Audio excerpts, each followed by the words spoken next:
मंच पर बहुत बड़े बड़े लोग थे, शाहरियार का नाम सुने होंगे आप। लेकिन मैं एक बात आप लोगों को कह देना चाहता हूँ कि कवि होने का अर्थ होता है आध्यात्मिक होना।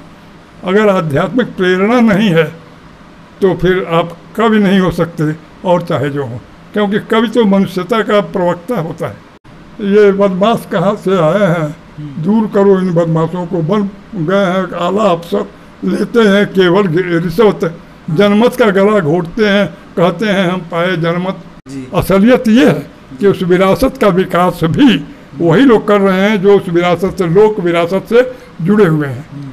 वे लोग नहीं कर रहे हैं जिनका नाम देखते हैं मंचों पर, विद्यालयों में, यूनिवर्सिटीज़ में, जिनका कब्जा है पत्रिकाओं पर, प्रकाशन संस्थानों पर। वे लोग कतई लोक की विरासत की रक्षा नहीं कर रहे हैं, न भारत की काव्य परंपरा का विकास कर रहे हैं। कि मंचों पर और दरबारों में जो कवि लोग रहे हैं, उन लोगों ने जनता को प्रेरणा नहीं दी, उनकी एक पंक्ति भी उदाहरण नहीं बन पाती।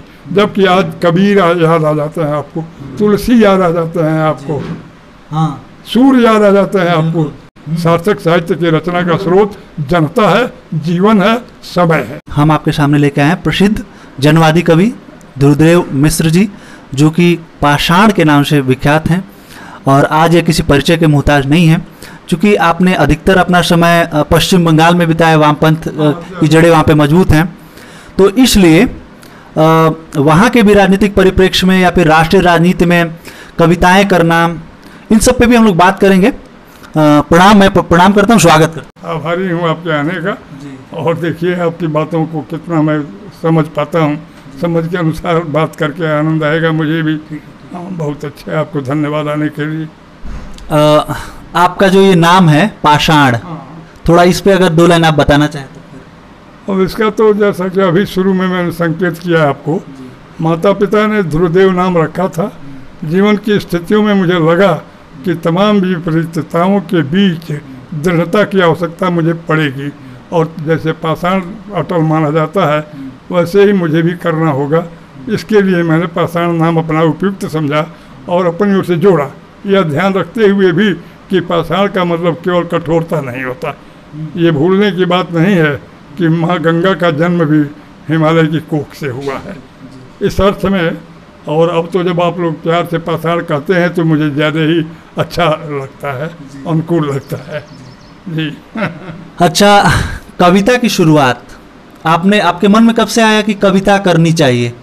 ये एक ऐसा प्रश्न है मित्र, जिसका कोई ठोस उत्तर देना गुस्ताखी होगी। कविता कैसे आती है, कैसे नहीं आती है, ये प्रश्न सनातन प्रश्न है। जैसे इन दिनों मैंने आपके सामने दीक्षित जी से कहा, इंद्र कुमार जी से, बड़े अच्छे आदमी हैं, कवि हैं, कि इन दिनों मेरे मन में विक्षोभ की लहरें लगातार उठ रही हैं और मैं लिखने से भी बच नहीं पा रहा हूँ। यहाँ तक कि दिन में कभी कभी 3-3 बार भी कलम मेरी उठ जाती है, और जो कुछ मेरे मन में उद्वेग उठता है, जो कुछ स्पंदित होता है समय, वह जिस शक्ल में आता है उसे मैं कविता मानता हूँ। और वह आता है अपने ढंग से आता है, उसके साथ तमाम चिंतन प्रक्रिया और समय को देखने की बात तो है, लेकिन उसका आना तो स्वयं पर शायद निर्भर करता है। होगी कोई अदृश्य शक्ति ही। मैंने एक खास कार्यक्रम में आपके लिए बतला रहा हूँ, बंगाल में गालिब शताब्दी मनाई जा रही थी। मंच पर बहुत बड़े बड़े लोग थे, शाहरियार का नाम सुने होंगे आप, वो भी थे और लोग भी थे। तो कुछ प्रश्न उठ रहे थे, मेरा मन नहीं माना, वैसे मुझे बुलाया भी गया था वक्ताओं में। मैंने उठकर सिर्फ ये कहा कि औपचारिक रूप में तो मैं बातें जब करूँगा, लेकिन मैं एक बात आप लोगों को कह देना चाहता हूँ कि कवि होने का अर्थ होता है आध्यात्मिक होना। अगर आध्यात्मिक प्रेरणा नहीं है तो फिर आप कवि नहीं हो सकते, और चाहे जो हो, क्योंकि कवि तो मनुष्यता का प्रवक्ता होता है। अच्छा, मनुष्यता और मनुष्यता शब्द का अर्थ ये लगाया जाना चाहिए कि मनुष्य ही नियंता है इस चर सृष्टि का, कम से कम। इस अर्थ में मैं मानता हूँ कि एक आध्यात्मिक प्रेरणा होती तो है, उसको कोई ठोस नाम नहीं दिया जा सकता, और वहीं से कविता की ताकत भी आती। क्योंकि पहली बार मेरे मन में कब कविता आई, कैसे आई, मैं कैसे कहूँ आपसे। फिर पढ़ाई लिखाई के दौर में धीरे धीरे तुकों से मेरा मुकाबला होने लगा, तुक आने लगे और जाने लगे। इस तरह से कविता आई मेरे पास, आई, उसके साथ मेरा समय भी आया, मेरा समाज भी आया। जब कभी मुझे क्रोध होता था, मेरे पास कविता एक तरह से क्रोध के आवेग से फूटी। अच्छा। क्योंकि इतनी बुरी स्थितियां थी मित्र कि बर्दाश्त के काबिल नहीं होती थी। तो ये चिंगारी कहाँ से आती है मनुष्य में, कुछ निश्चित नहीं कहा, कोई फार्मूला इसका नहीं होता, लेकिन आई तो बचपन की घटनाएं याद आती हैं तो स्वयं को अचंभे में मैं पाता हूँ। आप आए हैं, आपसे बात मेरी हो रही है, जैसे एक घटना और बचपन की जानबूझ के बता रहा हूँ। बिल्कुल बिल्कुल। हाँ, मैं प्राइमरी स्कूल में पढ़ता था, वहाँ पर सतनाव के पास एक गांव है महुई संग्राम, महुई मारखा, वहाँ मेरी भी खेती बाड़ी कुछ थी। डिप्टी साहब आए प्राइमरी स्कूल में मेरे, तो कक्षा 4 में मैं था।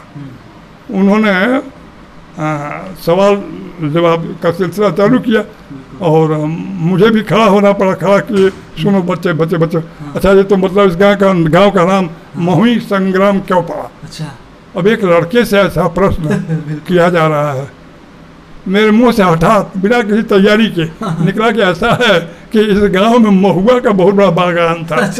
और उस समय 2 दलों में, 2 ग्रुप्स में झगड़ा हुआ महुए को लेकर के, इसलिए संग्राम हो गया और तब से ये गांव महुआ संग्राम कहलाने लगा। मित्र आप मानिए वो भी छटा कर था और हमारे गुरु भी हंसे। तो बचपन से ही कौन सी चिंगारी होती है जो समय पर फूट जाती है, कुछ कहा नहीं जा सकता। इन 2 घटनाओं से आपको सबक मिल ही सकता है। फिर आगे उन्होंने कहा, एक सवाल पूछा, तो एक चौकट तेली नाम का लड़का मेरा पड़ोसी था। अच्छा। उसको भी खड़ा किया, वो नहीं समझ पा रहा था। तो डिप्टी साहब ने पता नहीं क्या मुझसे कहा, सुनो तुम इसको समझा दो। अच्छा। मैंने कहा अच्छा, यही टोन था मेरा, चलिए समझाता हूँ। तो ब्लैक बोर्ड पर मैं समझाने लगा और उसकी समझ में आता ही नहीं था। यद्यप गणित मेरा कमजोर विषय था, लेकिन पता नहीं उस दिन सरस्वती कहाँ से मुझ पर सवार थी। तो अंत में मैंने कहा कि डिप्टी साहब इसको आप ही समझाइए, मैं नहीं समझा पाऊंगा, इसके दिमाग में गोबर भरा। फिर ठहाका लगा। और ये छोटी छोटी ऐसी घटनाएं बचपन की हैं जिनके बारे में आप सोचता हूँ तो मित्र सचमुच अचंभा होता है। समझ रहे हैं? उसी दौर में तुकबंदी मेरी चलती रहती थी। उसके बाद कविता की बात आपने कही थी तो वो अभी घटना बतलाता हूँ। एक कुछ पंक्तियाँ ही दिमाग में कौंध रही हैं। ये बदमाश कहाँ से आए हैं, दूर करो इन बदमाशों को, बन गए हैं आला अफसर, लेते हैं केवल रिश्वत, जनमत का गला घोटते हैं, कहते हैं हम पाए जनमत। सोहनाग मेले की घटना है। कम्युनिस्ट पार्टी के एक नेता थे शेर सिंह जी। पार्टी से मेरा कोई रिलेशन नहीं था जी जी, लेकिन शेर सिंह ने कहा लड़का सुनो सुनो सुनो, तुम फला गाँव के आप कहाँ हूँ, आओ अपनी कविता पढ़ो तो कहीं सुने होंगे, बिल्कुल है ना। मैंने कहा अच्छा। गया, मंच पर मैंने वो कविता पढ़ी और वहाँ से कम्युनिस्ट पार्टी से मेरा रिश्ता सामान्य ढंग का शुरू हुआ। फिर आगे की कहानी बड़ी लंबी है, यही रोकिए इसको। अगला प्रश्न कीजिए। अब मैं ये जानना चाहता हूँ, जैसे पहले के जो कवि रहे हैं या लेखक रहे हैं, वो एक विरासत रही, विरासत। तो उसको वर्तमान में जो कवि हैं, लेखक हैं या फिर जो पठन पाठन करने वाले लोग हैं, उसको लेके चल पा रहे हैं कि नहीं, उसमें समर्थ हैं कि नहीं? ये बहुत रोचक और रोचक से भी अधिक गंभीर विषय है आपका। जो लोग अपनी विरासत से कुछ लेते हुए आज भी कविता कर रहे हैं उनमें, और जो लोग विरासत से कटकर किताबी ज्ञान के बल पर, विदेशों के संपर्क के बल पर कविता लिख रहे हैं, इन दोनों में बहुत फर्क है। असलियत ये है कि उस विरासत का विकास भी वही लोग कर रहे हैं जो उस विरासत से, लोक विरासत से जुड़े हुए हैं। वे लोग नहीं कर रहे हैं जिनका नाम देखते हैं मंचों पर, विद्यालयों में, यूनिवर्सिटीज़ में, जिनका कब्जा है पत्रिकाओं पर, प्रकाशन संस्थानों पर। वे लोग कतई लोक की विरासत की रक्षा नहीं कर रहे हैं, न भारत की काव्य परंपरा का विकास कर रहे हैं। वे कर रहे हैं जिनका ज्ञान किताबी कम हो सकता है, लेकिन जिनके पास अपने देश के संस्कारों की समझ है। संस्कारों तक ही नहीं, संस्कारों की समझ की बात मैं कर रहा हूँ। ये निरंतर विकासशील प्रक्रिया है और बिना अपनी ज़मीन से जुड़े ये काम नहीं हो पाता। इसीलिए एक बात और याद रखिएगा कि मंचों पर और दरबारों में जो कवि लोग रहे हैं, उन लोगों ने जनता को प्रेरणा नहीं दी, उनकी एक पंक्ति भी उदाहरण नहीं बन पाती। जबकि आज कबीर याद आ जाते हैं आपको, तुलसी याद आ जाते हैं आपको, हाँ सूर्य याद आ जाते हैं आपको, मीरा याद आ जाते हैं आपको, राष्ट्रीय स्वाधीनता संग्राम में जिन्होंने शिरकत की वे लोग याद आ जाते हैं। लेकिन ये आज के मंच की शोभा बढ़ाने वाले और प्रतिष्ठानों से सम्मान वसूलने वाले लोग इस मामले में बिल्कुल जनता से कटे हुए लोग हैं। यहीं पर सवाल एक होता है आलोचना का। अच्छा, हाँ। मैंने एक बार यहाँ गोरखपुर में मेरा सम्मान किए थे लोग, परमानंद श्रीवास्तव अध्यक्ष थे, मुझे मेरा ही स्वागत कर रहे थे। मेरी बारी आने पर मैंने कहा कि परमानंद जी एक बात याद रखिएगा, आप आलोचक लोग, आप हैं विश्वनाथ प्रसाद तिवारी हैं और लोग भी यहाँ हैं, सार्थक रचना पहले जनता के पास जाती है, बिल्कुल, और जब वहाँ से लौट कर आपके पास आती है तो आप हाथ जोड़े खड़े रहते हैं जी। इसके बीच में आप अपने मन से अपने को जो कुछ भी मानते रहें निर्णायक और दिशा निर्देशक, ऐसा कुछ है नहीं। सार्थक साहित्य की रचना का स्रोत जनता है, जीवन है, समय है, और इसके लिए किताबी ज्ञान ही पर्याप्त नहीं होता। तुम कहते हैं आँखन की लेखी मैं देख, तुम कहते कागज की लेखी मैं कहता आँखन की देखी, हमारे कबीर कह गए और वो सच कह गए। आज भी मैं मानता हूँ मित्र कि लोक की विरासत, राष्ट्र की विरासत का सही ढंग से प्रयोग या उपयोग या उसकी समृद्धि भी कर पा रहे हैं तो वे लोग कर पा रहे हैं जिनका मंचों पर या प्रतिष्ठानों में कहीं कोई पूछ नहीं है। साधारण जनता के अंदर वो कवि जी और भाण जी कहलाते हैं, लेकिन सच पूछिए तो उस विरासत की रक्षा वे कर रहे हैं। यही कारण है कि आपके जो बड़े कवि हुए हैं आज भी जिनका नाम आप लेते ही हैं, आज निराला को छोड़कर तो नहीं चल सकते आप, नागार्जुन को छोड़कर तो आप नहीं चल सकते, और भी कई बहुत सारे नाम हैं।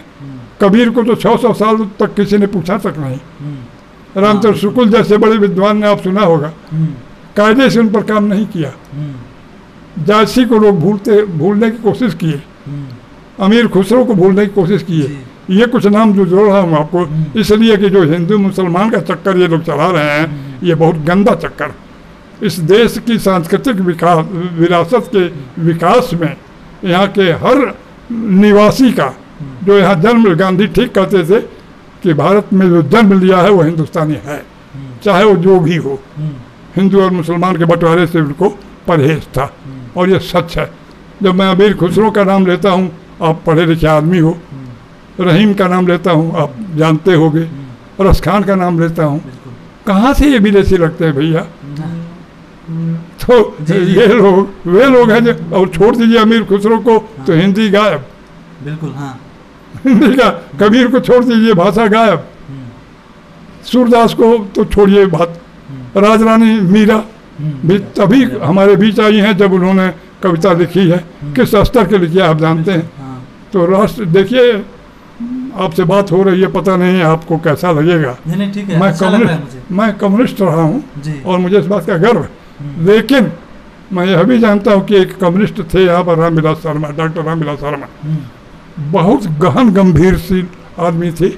कम्युनिस्ट पार्टी से उनका संबंध भी था, लेकिन उनका मोह इतना टूटा इन लोगों के चलते, इनकी करतूतों के चलते, जो इन लोग माने जो इस समय राजनीतिक, हाँ आप समझ रहे हैं, है ना, ये तमाम लोग जो अपने को विद्वान और क्या क्या प्रगतिशील या क्या क्या कह लेते हैं, इन लोगों ने देश की प्रगतिशीलता से रिश्ता अपना जोड़ा ही नहीं, वो जोड़ा रामविलास शर्मा ने। रामविलास शर्मा ने प्रेमचंद पर काम किया, भारतेंद्र हरिश्चंद्र पर काम किया, किस किस पर नहीं किया, सवाल ये।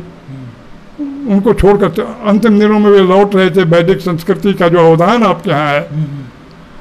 भाई साहब, सर्वे भवन्तु सुखिनः सर्वे सन्तु निरामया सर्वे भद्राणि पश्यन्तु मा कश्चित् दुःखभाग् भवेत्, यह तो मार्क्स के जन्म से बहुत पहले भारत ने कहा था।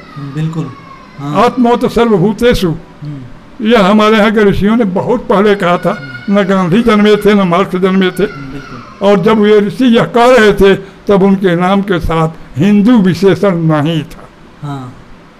हिंदू विशेषण की भी अपनी कहानी है, आप लोग थोड़ा बहुत जानते होंगे, है ना। ये सच मानिए तो यह भी उनका दिया हुआ नाम है हिंदू, जिनसे आप नफरत फैलाना चाहते हैं बिल्कुल, हाँ। अपने क्षणिक स्वार्थों के लिए। और मुझे कम्युनिस्ट होने पर गर्व इसलिए है कि मार्क्स ने शोषण के खिलाफ खड़ा होने का एक वैचारिक आधार दिया। लेकिन हमारी गलती ये है कि जो लोग वाकई इस लड़ाई में शामिल हुए, उनके एक नेता का नाम भगत सिंह था।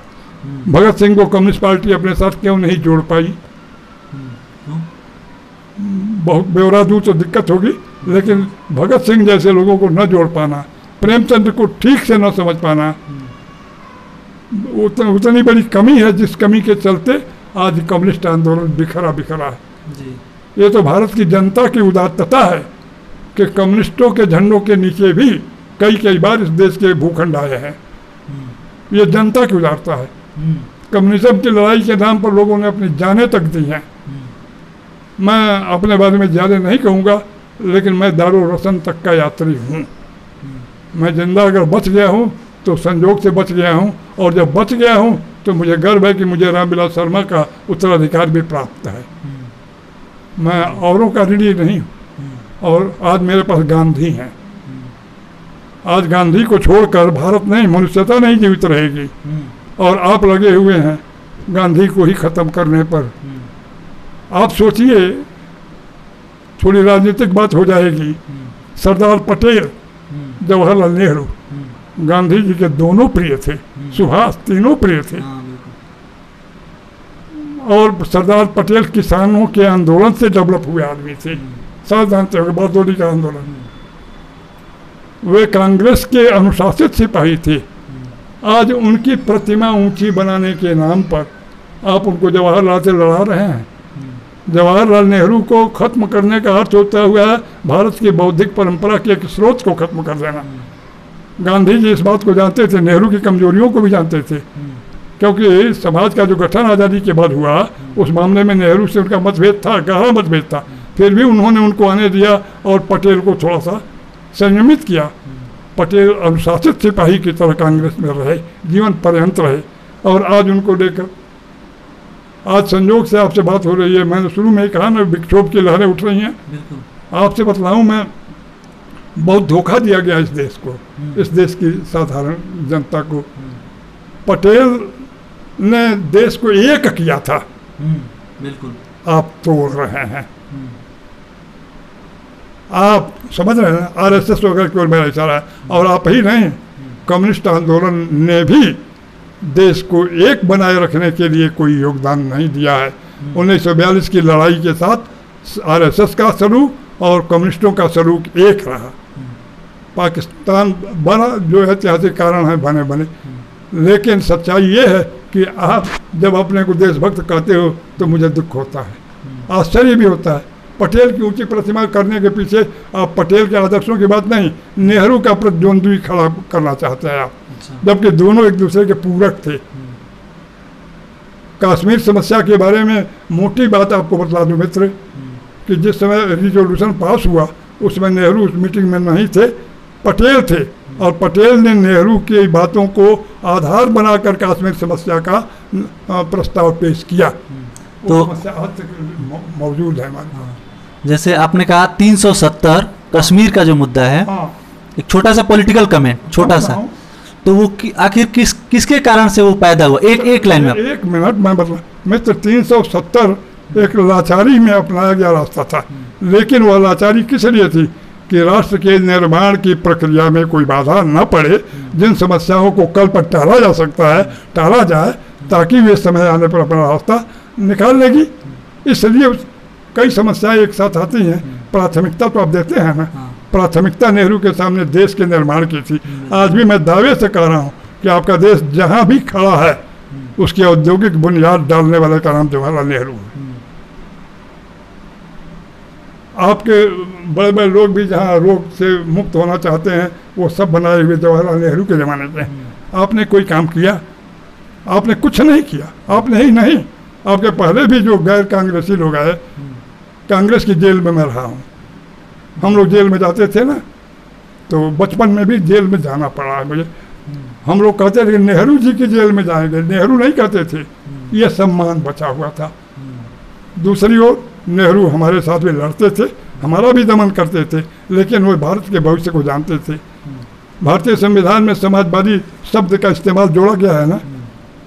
आज आप समाजवाद को नफरत की चीज मानते हैं। जैसे समाजवाद जब जोड़ा गया तो वो तो बाद में जोड़ा गया, और उस समय जब बाबा साहब ने संविधान लिखा गया उस समय क्यों नहीं उन्होंने अपनाया इसे? जब वो जोड़ा गया उस समय अटल बिहारी वाजपेयी जैसे नेता मौजूद थे, और सब लोगों ने जरूरत महसूस की कि नहीं, हाँ समाजवाद आप सही बोले, बहुत अच्छा पॉइंट है आपका। समाजवाद शब्द, भगत सिंह जिस पार्टी में गए उसका नाम था HRS, Hindustan Republican party. Bhagat Singh ने कहा कि नहीं, हमारी पार्टी के नाम के साथ समाजवाद यानी सोशलिस्ट शब्द जोड़ा जाना चाहिए। और चंद्रशेखर आज़ाद जैसे एक तरह से कट्टरपंथी आदमी ने, जिनके अंदर हिंदुत्व ज़्यादा कुछ था, उन्होंने कहा कि जरूरी है, तब हिंदुस्तान रिपब्लिकन सोशलिस्ट आर्मी नाम पड़ा भगत सिंह की पार्टी का। यह ऐतिहासिक सच है। अब आप सोचिए समाजवाद का क्या अर्थ है। समाजवाद के बारे में एक बात जरूर जान लीजिए, भारत का समाजवाद भारत के रास्ते आएगा, अपने ढंग से आएगा। बिल्कुल, हाँ, अपने ढंग से आएगा। गलती कम्युनिस्टों ने ये की कि उन्होंने कभी रूस कभी चीन का मॉडल रखना चाहा, जबकि रूस और चीन में भी क्रांति एक रास्ते से नहीं हुई। रूस की क्रांति का रास्ता कुछ और था, चीन की कुछ और था, वियतनाम की कुछ और था। जहाँ भी ये क्रांतियाँ हुई हैं अपनी जमीन के आधार पर नए फार्मूले तैयार किए गए हैं और क्रांतियाँ हुई हैं। भारत में ऐसे प्रयोग जब जब किए गए हैं तब तक खुद कम्युनिस्ट पार्टी के भीतर के लोगों ने उन प्रयोगों का गला घोटा है। यहाँ तक कि नक्सल मूवमेंट का भी। नक्सल मूवमेंट के बारे में आप भ्रम में न रहिए, नक्सल मूवमेंट से मेरा रिलेशन रहा है। गलतियाँ हुई हैं, कई गलतियाँ हुई हैं, भयंकर गलतियाँ भी हुई हैं, लेकिन उनके त्याग और बलिदान की भावना से इनकार आप नहीं कर सकते। उन्होंने अपनी जान दी। भगत सिंह के त्याग की भावना से आप इनकार नहीं कर सकते। भगत सिंह तो नास्तिक थे, लेकिन कोई आस्तिक क्या भगत सिंह से अधिक देशभक्त हो सकता? तो समाजवाद इसलिए न भड़किए कि वो रूस में रूस और चीन की बपौती नहीं है उस पर, जैसे मार्क्स पर भी रूस और चीन की बपौती नहीं है। बपौती आप लोगों ने बनाई है। उच्च मध्य वर्ग के जो लोग विदेशों में पढ़ करके कम्युनिस्ट ऑर्गेनाइजेशन में घुसे, उन लोगों ने क्रांति न होने देने की स्थितियों को बनाए रखा और सत्ता की समझदारी की। एक लाइन में मैं कहना चाहता हूँ, इस देश का कम्युनिस्ट आंदोलन इसलिए भी सफल नहीं हुआ कि वो कांग्रेस की ग्रंथ से मुक्त नहीं हो पाया। जबकि देश के सामने जितनी ज्वलंत समस्याएं आज है उनका भी दायित्व तो कांग्रेस का ही है। लेकिन कांग्रेस ने एक बात की कि जो समस्याएं टाली जा सकती हैं उनको टाला, ताकि मुख्य समस्याएं, देश का आधार तो तैयार हो। और आज भी आप देख रहे हैं आज क्या हालत है, आप सोच सकते हैं। अच्छा, मैं कह रहा हूँ जो धारा 370 में जो परिवर्तन हुआ है वहाँ पे, वो सही हुआ है या गलत हुआ है? बस एक शब्द में हाँ या ना में। 70 के परिवर्तन से आपका मतलब क्या है? धारा 370 को आप कह रहे हैं वो उतावली भरा कलम है।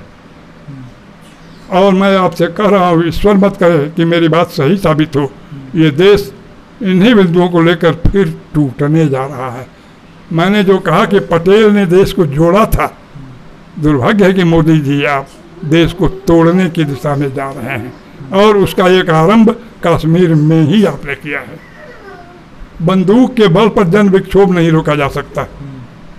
आपके लोग जो मरते हैं उनको आप शहीद कहते हैं, उनके जो लोग मरते हैं उनको क्या गद्दार कहते होंगे वे? आदमी का खून तो एक होता है, लाल होता है। हर आदमी माँ की कोख से जन्मा होता है।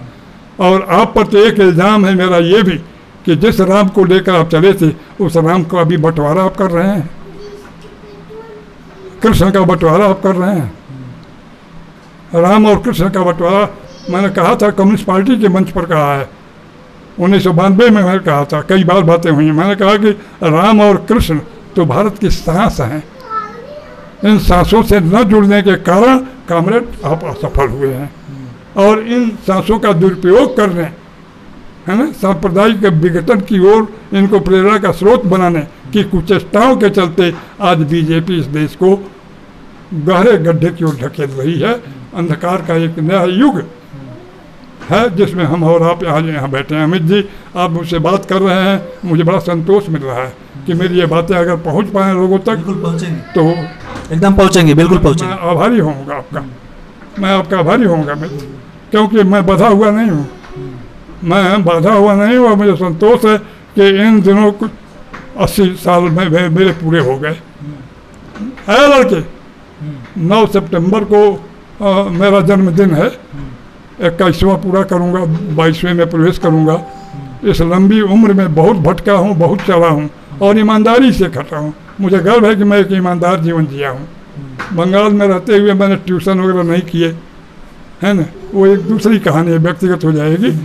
लेकिन मैं जो लिखता हूँ, पढ़ता हूँ, जो कहता हूँ आपसे, वो मेरे भोग का, मेरे देखा हुआ, मेरा भोगा हुआ और मेरा सोचा समझा हुआ रास्ता है। मुझे उसका पछतावा नहीं है। तो ये थे हमारे साथ एक ऐसे कवि जिन्होंने हर मुद्दों पे अपनी बेबाक राय रखी और जो खुलेआम ये कहते हैं कि हम वामपंथी हैं, मुझे गर्व है, उसमें उन्होंने तर्क भी दिया। वीडियो आपको कैसा लगा? वीडियो में अगर आपको कुछ बुरा लगा हो तो मैं उसकी तरफ क्षमा चाहता हूं। आप उस पर कमेंट करिए, वीडियो को अधिक से अधिक लोग तक शेयर करिए। धन्यवाद। तो ये थे हमारे साथ एक ऐसे कवि जिन्होंने हर मुद्दों पे अपनी बेबाक राय रखी और जो खुलेआम ये कहते हैं कि हम वामपंथी हैं, मुझे गर्व है, उसमें उन्होंने तर्क भी दिया। वीडियो आपको कैसा लगा? आप उस पर कमेंट करिए, वीडियो को अधिक से अधिक लोग तक शेयर करिए। धन्यवाद।